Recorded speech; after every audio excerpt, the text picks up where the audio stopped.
Nosso Deus e Pai Celestial, ó Deus, confiados no sangue de Jesus Cristo que nos purifica de todo pecado e nos dá acesso à Tua presença, nós aqui estamos, Senhor, certo de que o Senhor manifesta o Seu poder e dissipa todas as trevas e envergonha os dardos inflamados das trevas, que o Senhor joga por terra as artimanhas de Satanás, envergonha os seus laços. Nós temos plena confiança disso, por isso invocamos o Teu nome, que é sobre todo nome, e a Tua palavra, que é sobre toda e qualquer palavra. Não precisamos de representantes, ó Deus, no mundo dos homens, porque temos no reino de Deus quem nos representa, quem intercede por nós, quem peleja por nós e quem tem prometido que nenhum dos seus planos será frustrado. Por isso, nesta manhã, ó Deus, vem cumprir os Teus planos, vem cumprir os Teus propósitos, ó Deus, vem derramar sobre nós a capacitação para andarmos de maneira tal que o Teu nome santo seja glorificado. Nós queremos nesta manhã Te pedir, ó Deus, deixa cair dos altos céus a Tua chuva de prata, de glória e de redenção sobre este lugar. Por onde passa um servo Teu, vá desfazendo as obras do diabo, vai pisando, ó Deus, e desfazendo os laços do passarinheiro, a peste perniciosa, a mortandade que assola ao meio-dia seja envergonhada. Ó Deus, o projeto de Satanás seja envergonhado, as investidas das trevas retrocedam, porque não há Deus além de Ti, e não há rocha como nosso Deus. Pois nós sabemos em quem temos crido e estamos certos de que Tu és poderoso para guardar o nosso tesouro até o dia final.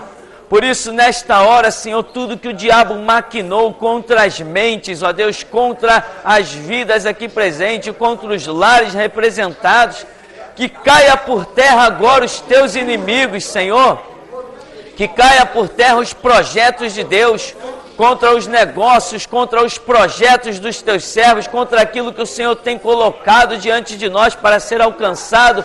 Ó Deus, que sejam envergonhadas as trevas e que no reino de Satanás se ouça uma voz que diga: perdi mais uma vez. E assim, ó Deus, nos dá esta vitória para a glória e honra do Teu santo nome. Em nome de Jesus. Amém. Pastor, na semana passada nós tivemos um estudo falando sobre Romanos 13. Eu queria que o senhor comentasse também um pouco sobre Gálatas 4, que diz assim: o Evangelho isenta-nos da lei. Sim, Gálatas, né? O Evangelho isenta-nos da lei. Paulo, aí, ele não, normalmente quando Paulo está falando de lei, normalmente, a menos que alguém me traga algum texto que diga: ó, pastor, aqui não está falando de lei, né? Como, por exemplo, lá Romanos 13, ele está falando, e eu entendo que é de uma lei, regras de homens mesmo, não tem nada a ver com lei eclesiástica tal. Ali nós vemos uma exceção.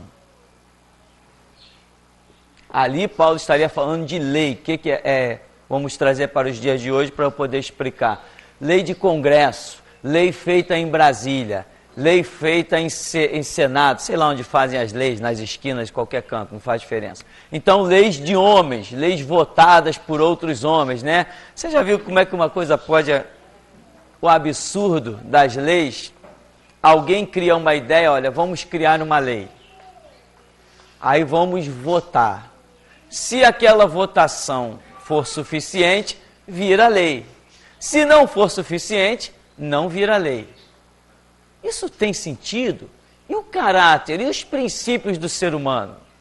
Lei para nós cristãos é o caráter, o princípio do ser humano. Isso é que é lei para nós. É isso que a Bíblia chama de lei. Quando Jesus falou assim, alguém disse: quando virá o reino de Deus? Jesus falou assim: não, o reino de Deus não vem com aparência visível. Ninguém vai dizer: está ali o reino de Deus ou está aqui. O reino de Deus está dentro de vós. São os conceitos morais restaurados pelo Evangelho. Quando Jesus resume, para mim Jesus resumiu toda a lei quando ele diz assim, né? Muitos dizem assim: olha, a lei, amarás ao Senhor teu Deus sobre todas as coisas e ao teu próximo como a ti mesmo. eu acho que tem uma palavra que representa isso muito mais poderosamente, quando Jesus simplesmente diz assim: aquilo que quereis que os homens vos façam, fazei-lhes vós também. Eu acho essa palavra tremenda, é um resumo, para mim o Evangelho se resume nisso. Porque tudo que nós pensamos em fazer é para o bem da humanidade, para que a humanidade encontre o caminho da salvação. Então, voltando aqui, de outra maneira, quando Paulo fala de lei, eu entendo que ele está falando dos conceitos do Antigo Testamento. Então, quando ele diz aí, o Evangelho nos isenta da lei. Sim, a lei tinha as suas exigências. Qual era? Era o sacrifício do cordeiro, era o sacrifício do bode, era o sacrifício do carneiro, eram todos aqueles rituais. Mas em Mateus 5, 17, Jesus vem e diz assim: eu cumpri a lei. Não é isso que Jesus diz em Mateus 5,17?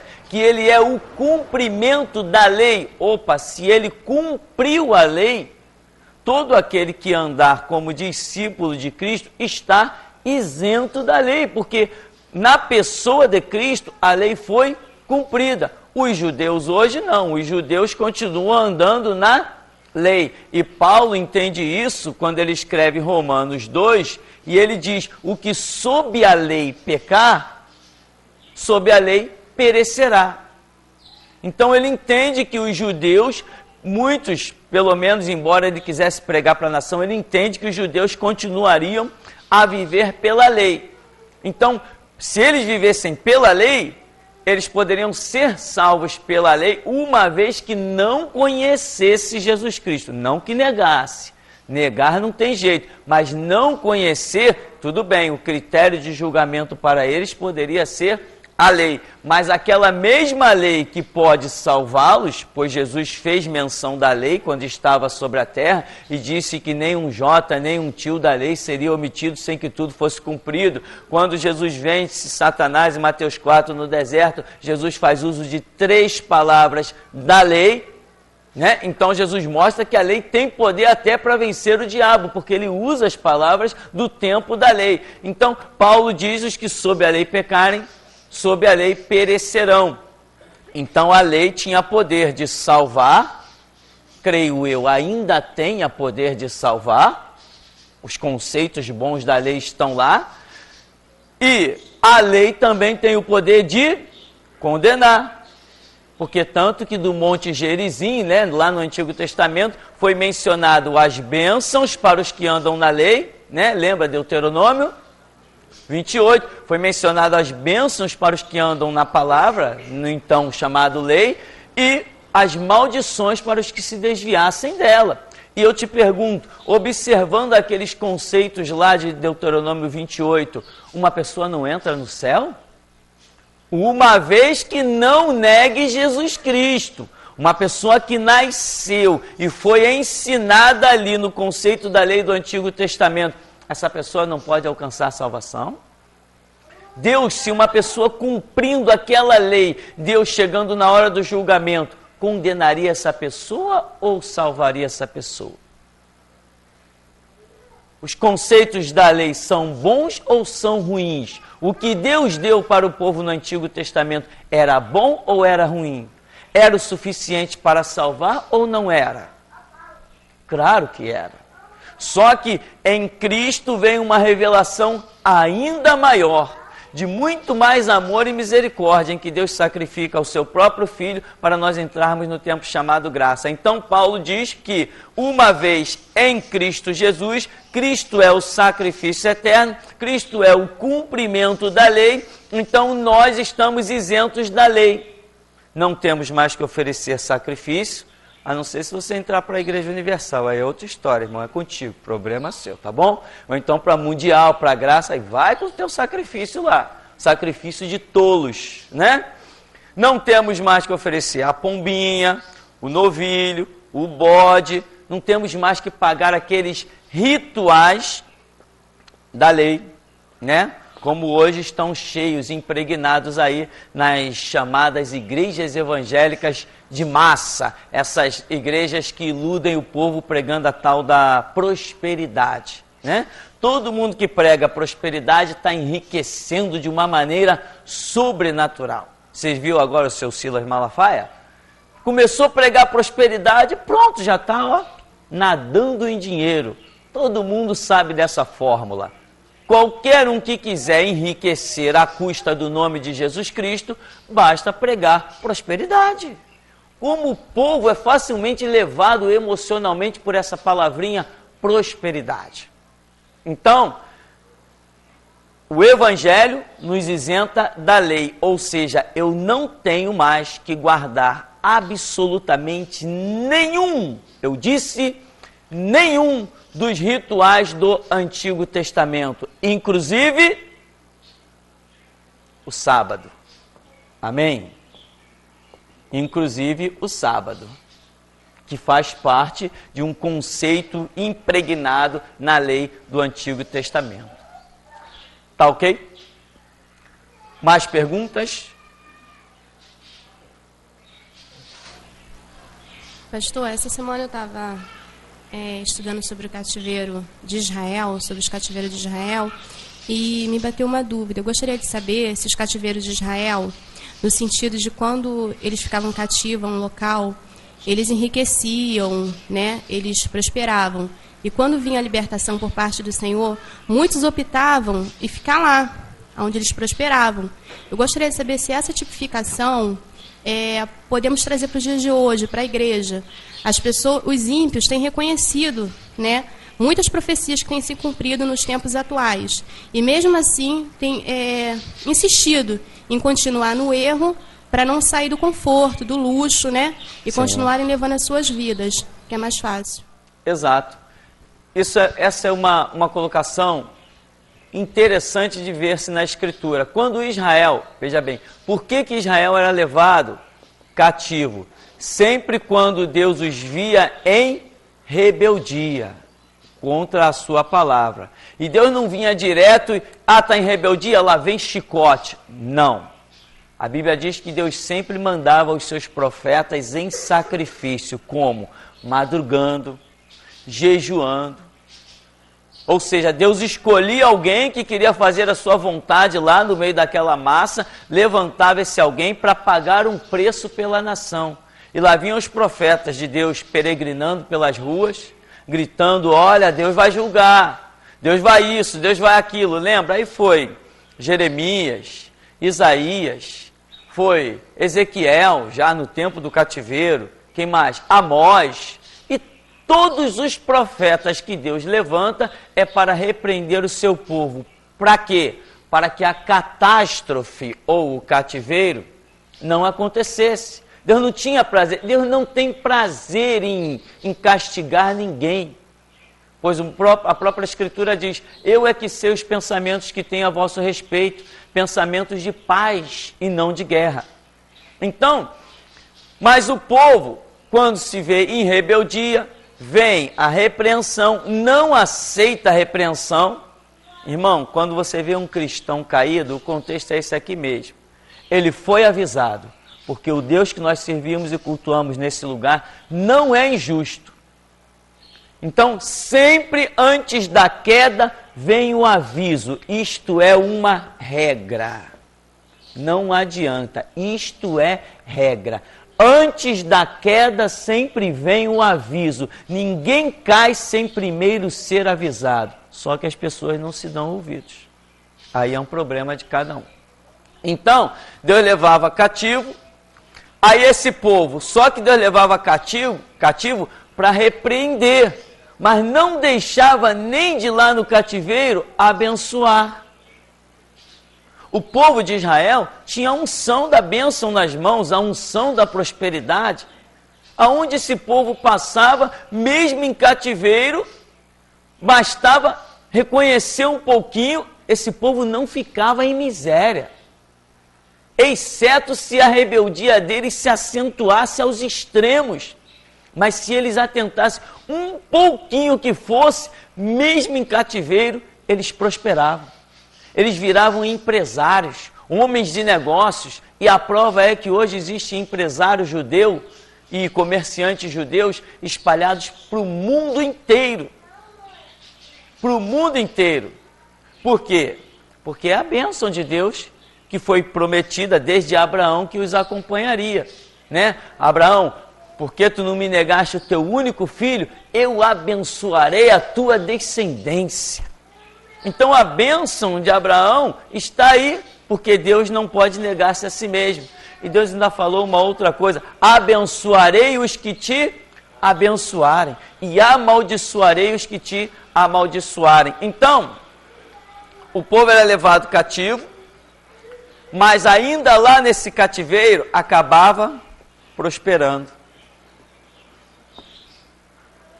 Só que essa prosperidade, muitas vezes chegava a hora de largar ela e voltar para a terra onde Deus havia prometido. Acabava o tempo do cativeiro. Quando eles iam para cativeiro, já iam sabendo quanto tempo iam ficar cativos. Acabava o tempo do cativeiro, eles tinham que voltar. Deus levantava um libertador, Deus movia qualquer situação, até reis lá. Mas na hora de voltar, eles olhavam para a sua prosperidade e esqueciam, olhando para esse lado natural de riquezas e de possessões, eles esqueciam a verdadeira riqueza espiritual. Então uns olhavam assim: poxa, eu prosperei, eu abri um grande negócio, eu praticamente estou rico aqui, posso viver todos os dias da minha vida com esse negócio aqui, eu tenho um melhor comércio. Vem a libertação. Quando o povo era convocado para sair do cativeiro, eles diziam: não, vou ficar por aqui. Lembra que teve um que até escreveu o nome dos que saíram? Foi Neemias, né? Neemias escreveu o nome do povo que saiu do cativeiro. Ora, aquela lista de Neemias, aquela listinha de nada. Só aquela lista que Neemias escreve, umas 3, 4 páginas de Bíblia. Foi só aquilo que estava no cativeiro? Tinha uma massa no cativeiro, mas foram tão poucos os que decidiram sair do cativeiro e voltar para a terra, quando Deus moveu, que Neemias chega ao ponto de dizer: não, vou escrever isso. Escreveu o nome das pessoas que resolveram sair do cativeiro. Isso é um problema. E para os nossos dias, como foi feita a pergunta, o que acontece? Muita gente tem os seus negócios, a sua prosperidade. E às vezes Deus vem e tem um propósito maior, mas a pessoa não consegue enxergar o propósito maior. Ela não tem visão suficiente para avaliar a diferença do que é natural para o que é espiritual. Né? Por exemplo, eu estou aqui, cheio de bens, cheio de negócios, cheio do dinheiro. Eu vou para Canaã, para um deserto, montar o quê? Furar poço? Eu vou montar o quê em Canaã? Vou ter que refazer o meu comércio todinho? Não, e os meus fornecedores? E isso, e aquilo outro. Ela não enxerga o espiritual, ela não consegue enxergar a glória desse invisível. Então ela se prende ao fator natural. Foi o que aconteceu com Israel diversas vezes. Ela se prende ao natural e não aceita. Por exemplo, quantos empresários já foram chamados para fechar a sua empresa? O cara diz: não, isso não é de Deus não. Ninguém diz que é de Deus, né? Largar riquezas. Não, não é de Deus não. Que é isso? A riqueza que eu tenho eu conquistei com muito suor. É verdade. Então, essas coisas fazem a grande diferença nas nossas vidas hoje. Tem gente que não entende que sempre que quiser cumprir um propósito de Deus, alguma coisa terá que ser renunciada. Sem renúncia, você nunca alcança o próximo degrau. Sem renúncia, você nunca alcança o próximo degrau. Quantas pessoas, eu falo quantas pessoas, porque eu sei, eu convivi com pessoas e eu ouvi testemunhos, vi pessoas dando testemunhos e pessoas que eram, como a gente diz, amigos de banco de igreja, né? Conheci muitos empresários, quando Deus diz assim, olha, larga esse teu negócio aí que tu ganha 5 mil, vai para aquele ali que eu tenho para você um salário mínimo de R$500. Camarada, nem pensar. Nem pensar. É mais ou menos a situação quando o povo estava prosperando lá no cativeiro e vinha a ordem para eles irem comer poeira lá no deserto de Canaã. É uma loucura. É uma loucura, mas é poder de Deus. Então, muita gente não sabe avaliar a diferença, né? Não sabe sentir quando Deus está num negócio. Tem gente que tem a visão mercenária da conquista. Tem gente, anote isso com muito carinho, tem gente que acha que os passos que Deus vai lhe fazer dar são sempre passos de conquistas. Eu estou aqui. Opa, é de Deus, peguei. Opa, é de Deus, peguei. É de Deus, peguei. Tem gente que pensa que a caminhada espiritual é assim, sempre conquistando alguma coisa. Isso é um erro que derruba muita gente. A caminhada de Deus, às vezes, é assim, ó. Pega, vem uma hora que ele diz, larga tudo, mas você continua andando, você está indo para frente. Visivelmente você perdeu, está sem nada, mas a sua caminhada continuou na obediência do que ele planejou. Esse erro é muito sério. Pessoas acham que a vida com Deus se resume em conquistar coisas naturais. E o exemplo da Bíblia já nos mostra que aqueles que serviam no altar não iriam receber possessão alguma. Amém? Lembra que quando Deus dividiu as tribos para o servir, Deus falou a respeito de uma tribo, a de Levi, não foi? A tribo de Levi, que eles não teriam possessão alguma. A tribo de Levi poderia dizer assim, caramba, todo mundo lá, herdaram terras, propriedades, vão construir casas, vão plantar suas vinhas, e nós? Não, vocês não vão ter nada, vocês vão servir no altar. Vocês vão viver dos dízimos. Mas nós vamos viver dos dízimos, Senhor. São os projetos, são os planos de Deus, que muita gente não entende que viver do natural é uma coisa, e viver do espiritual é outra coisa.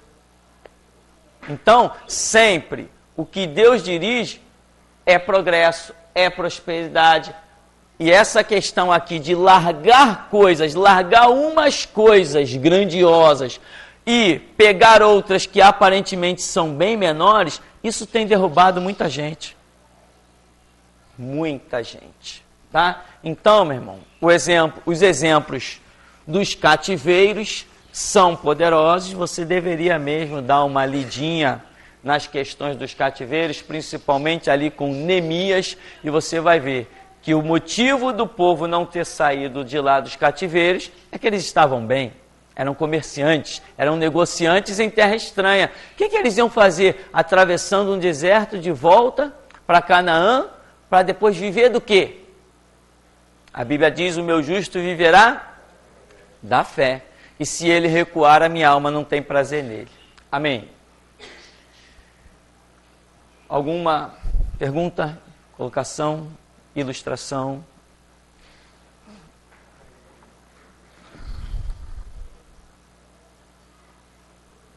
Pastor, eu tive diversos anos na minha outra denominação. Então lá eles me ensinavam que para desfazer as obras de Satanás, as coisas do demônio, a gente tinha que subir monte, tinha que fazer não sei quantas semanas de oração, tinha que jejuar. E na sua oração inicial, o senhor rogou a Deus aí, pedindo que aonde passasse um servo de Deus, que as obras de Satanás seriam desfeitas, certo? Então eu quero dizer ao senhor que essa semana isso daí se manifestou na minha vida. Eu estava em casa, jantando, de repente escutei o cachorro latir, sabe? Aí abri a porta, olhei lá para fora, que no portão da minha casa, da garagem, tem uma parte embaixo que os cachorros olham para a rua. Ali tem uma abertura. Aí eu olhei umas coisas acesas e vi aquele fumaceiro, sabe? Aí eu falei, o que está vendo ali? Vi uma pessoa, a cabeça de uma pessoa. Aí peguei e fui lá no portão, porque a gente conhece o latido do cachorro quando tem qualquer coisa normal, né? Quando eu cheguei lá, tinha uma série de pessoas botando a maior macumba em frente à minha casa, assim no meio-fio, sabe?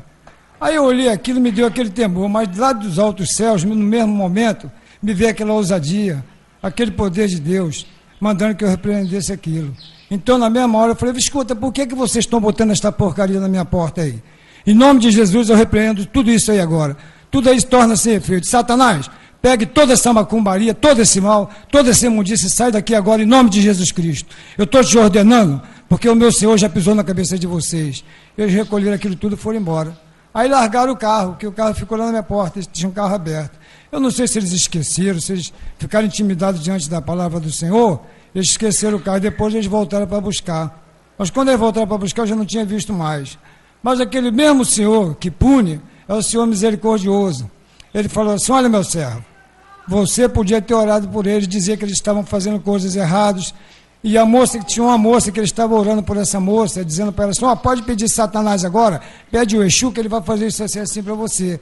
Aí o Senhor falou para mim, por que você não disse para a moça no mesmo momento que ela fosse buscar socorro em mim? Que o que ela estava fazendo não ia acontecer nada. Mas o que eu fiquei surpreso foi com a ordem que Deus deu, que eles debandassem e eles foram embora com tudo. Eu fiquei assim, um pouco satisfeito, porque eu nunca na minha vida, se eu tivesse na outra denominação, não teria coragem de fazer isso. Porque eles nunca me proporcionaram isso. O pouco tempo que eu estive aqui, o Senhor já me visitou e eu creio que isso foi um encontro com Deus na minha vida. Amém. A autoridade, né? Essa autoridade espiritual, ela foi muito confundida durante um bom tempo e acabou que ela não era uma autoridade verdadeira, porque era uma autoridade vinculada a muitos rituais. Irmão, se você não jejuar, você não tem autoridade. Então, o que tinha de gente debaixo de acusação era uma massa muito grande, porque jejuar, ficar sem comer, é uma missão muito difícil, é complicado. E a própria saúde da pessoa, quanto mais ela jejua, mais ela vai ficando com a saúde debilitada e mais dificuldade ela vai encontrando para jejuar. E aí, quer dizer, se ela jejua demais, tinha gente que jejua de segunda a sexta, de 8 ao meio-dia. Essa pessoa começa a ter um problema de saúde, ela começa a perder o seu poder de concentração, automaticamente ela já não lê mais a Bíblia. Se ela vai perdendo seu poder de concentração, ela já não ora mais, ela já encontra dificuldade, porque a oração requer uma concentração muito grande. Então, quando ela começa a praticar essa abstinência de alimento, em que Deus, desde Gênesis, nunca determinou nenhum dia para que o homem ficasse sem comer, ao contrário, Deus olhou e disse assim, está vendo tudo aí? Tudo é para o vosso mantimento. Não foi determinado nunca, em tempo algum, nenhum dia em que o homem ficasse sem comer. Então, essas práticas que antes as pessoas diziam, o poder está no jejum. E não tinha poder nenhum. A pessoa podia ficar um mês sem comer, que ela não ia ter poder nenhum. O máximo que ela podia conseguir era uma cova, né? Então, outra coisa, o monte. Não, irmão, a oração poderosa é a oração do monte.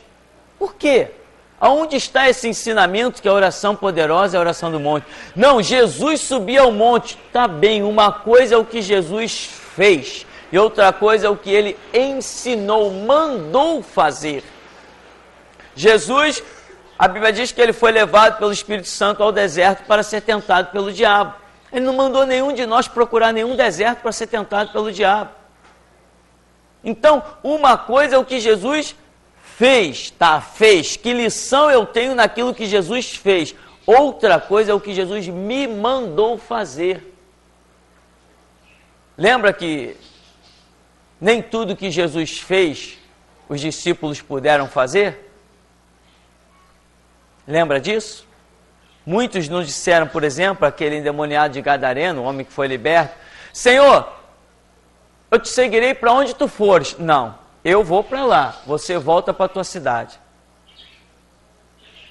Ah, mas Senhor, eu sou teu discípulo, eu vou para onde tu for. Não, eu vou para lá, você vai para cá, você vai para a tua cidade, vai lá dar testemunho dos teus. Amém? Jesus estava tomando um caminho e mandou o homem tomar outro caminho. E quantos casos nós tivemos assim?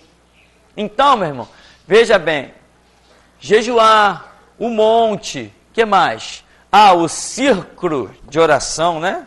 Tem gente que fala assim, o círculo de oração. Já ouviu isso, né, irmão? Você já ouviu, não já, irmão?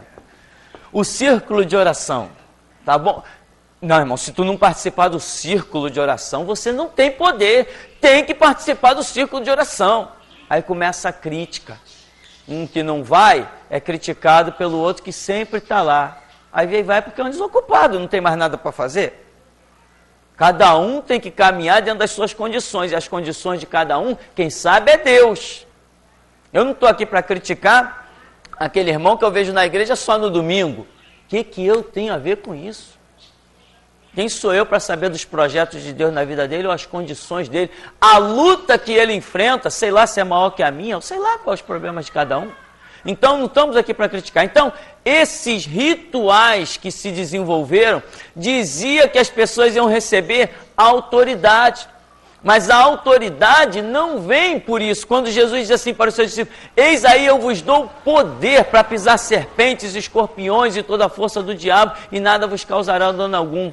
Quando ele diz que tinha dado poder, ora, se nós examinarmos os ensinamentos dele, os ensinos que ele dá antes desta palavra de Lucas 10, 19, nós vamos ver que ele apenas se deteve em ensinar.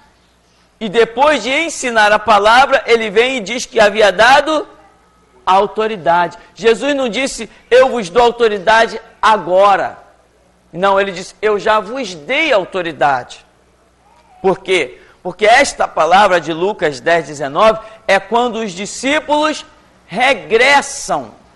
Ele diz assim, olha, vai lá de cidade em cidade, olha, cura os enfermos, expulsa os demônios. Os discípulos podem ter ficado assim, caramba, será que vai ser assim? Tá, vamos embora, Senhor. Não, vai vocês, eu fico aqui. Vou esperar vocês voltar aqui, vou ficar no limite da cidade esperando vocês. Eles devem ter ido, foram todos confiantes? Não, não foram tão confiantes assim. Eles precisavam de experiência para que essa confiança fosse real. Quando eles voltam, eles demonstram surpresa. Eles não chegam, Senhor, está feito o trabalho, assim como o Senhor falou, foi tudo feito. Não. Senhor, em teu nome, até os demônios se nos sujeitam. Aí Jesus falou, eu vi a Satanás como raio cair do céu. Eu vos dou o poder para pisar serpentes e escorpiões. Ou seja, vocês viram que eu já tinha dado poder e vocês não sabiam que tinham poder? Amém, meu irmão? O poder está aí dentro de nós. Que poder é esse? A palavra, o Espírito. Se andamos na estrada da palavra, temos o poder. Agora, eu não vou andar pela rua que nem um todo-poderoso, né? Não, esse poder vai ser manifesto na hora de Deus. Na hora que Deus projeta, na hora que as situações acontecem, quando o diabo vem contra mim, quando Deus tem um planejamento, aí esse poder é manifesto. Na hora de orar por um enfermo, na hora de expulsar um demônio, nas horas de Deus, na hora da guerra, na hora da batalha.